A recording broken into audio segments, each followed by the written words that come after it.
going on, everybody? Thank you so much for coming back to another video. As usual, I appreciate each and every single one of you guys. I just want to top this off by saying thank you to each and every single one of you who watches. But yeah, in this video, we're going to be talking about X-Men Evolution. So thanks to Disney Plus, I was able to go back and revisit one of my favorite childhood TV shows of all time, X-Men Evolution. My girlfriend Haley had never seen it before, or even really heard of it. I think she said as she was going along that she remembered some of the visuals and maybe seeing some of the commercials.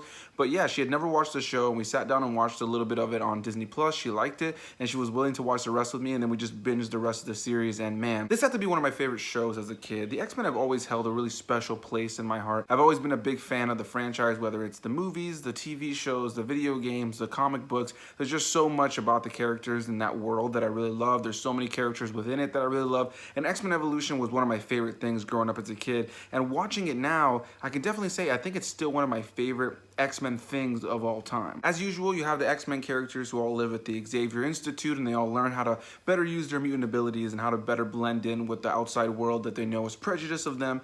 But yeah, in this iteration of them, they also go to high school. Now, that may sound a little edgy, a little teeny bop for some of you guys, and maybe a turnoff, but I find it to be a really unique interpretation of the characters. I really enjoy this version of the characters. It stays true to who they are in the other versions, as well as also putting a new spin on it. Now, of course, this was a cartoon for kids. This was something I would watch countless times on Saturday morning cartoons and various different channels throughout the week on reruns. Rewatching it now, I realized that I remembered each episode pretty well. Like, there wasn't a single episode that I was ever surprised at anything again, or kind of felt like a wow, a revisit that I kind of forgot certain things. Yeah, no, this was something that definitely felt almost like a song that you know really well. I remember the episodes and the lines of dialogue really well, and I was able to just kind of laugh along with how cheesy it is, because there is that dated element, right? There are these older cartoon shows that we all grew up with, and you go back and watch them, and yeah, they have a cheese to them, a charm to them that's very much of its time. So this show, without a doubt, definitely has its mix of dialogue choices and some certain situations or music or dance moves that characters will do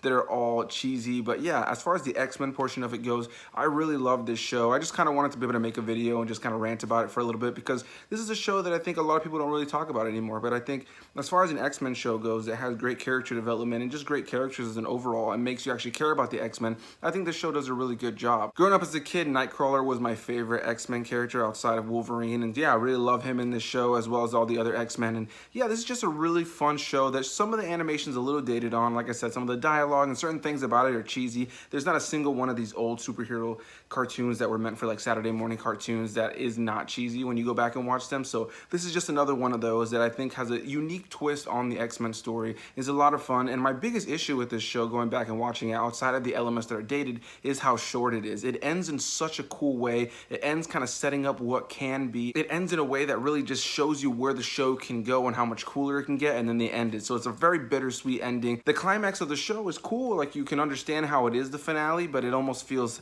anticlimactic in a way going back and watching it with the potential that they left on the table. It's a show that I wish they would bring back, to be honest. I think it would be super cool to see today with modern animation. But yeah, this is a show I just kind of wanted to ramble about for a little bit. It was so nice to go back and watch this show and see all these characters again in this version of the characters. Going back and watching it just made me realize that being able to watch the X-Men on a series like this, where they're able to just kind of see different adventures, and every episode has its positive message that you can take away from it, that kind of is something for the youth as well as something that adults can take from. And yeah, I just really enjoyed that. Every episode has a good message as well as great characters. The character growth between things is really fun. There are some things, again, that are just gonna be cheesy. If you grew up as a fan of the comic books and characters like this in cartoons before they became these huge, serious live action adaptations, then I think you'll have a great time with this. This is definitely something I highly recommend. It's only 4 seasons. Every episode's about 20 minutes. I had a great time rewatching it on Disney Plus, and if you have Disney Plus, I could not recommend it more. And one thing I really have to praise about the show that I love so much is the intro. The music gets me hyped each and every single episode. Every time that intro starts up, I just want to kind of listen to it and groove and dance, and it's just such a great intro, which is great because the original intro for the original X-Men movie, which is awesome because the intro music for the original X-Men animated series is also freaking awesome. It's completely iconic. Everybody knows that one. So for this one to also have a really badass intro is something I really love about the X-Men intros as an overall. I do highly recommend it, guys. So a big thanks to any of you who watched this quick video. Just kind of wanted to ramble about X-Men Evolution a little bit. It's not a crazy show. It's not an absolutely amazing, just a heartbreaking show, but I felt emotion throughout it. I was definitely attached to what was going on. Right when it's getting at its most interesting and they set up for what can be, they ended the show. And yeah, it's definitely a bummer, but definitely a show that I recommend. So if you guys are into animation or kind of looking for like a throwback to kind of just throw on and be able to just kind of enjoy something that's new to you, maybe you grew up and watched this and you haven't seen it in a long time and you have Disney Plus, I do highly recommend it. It's really cool to go back and rewatch it in HD. Of course, it's still in standard def for what it is, but yeah, I had a great time watching it again. I just wanted to recommend it. It'll for at least one person to go back and watch it. You know, that's all my goal is that at least one other person goes and checks it out, because this show definitely deserves more eyes on it. If you're a fan of the X-Men, I think you'll have a great time with it. And if you grew up watching it too, I want to hear your thoughts on it. So let me know down below in the comments, what did you guys like about the show or not like about the show? Did you also grow up with the show? I definitely want to hear what you guys have to say. So hit that like button, comment down below, subscribe for more videos, and you guys know the rest. I'll see you in the next video. Bye-bye.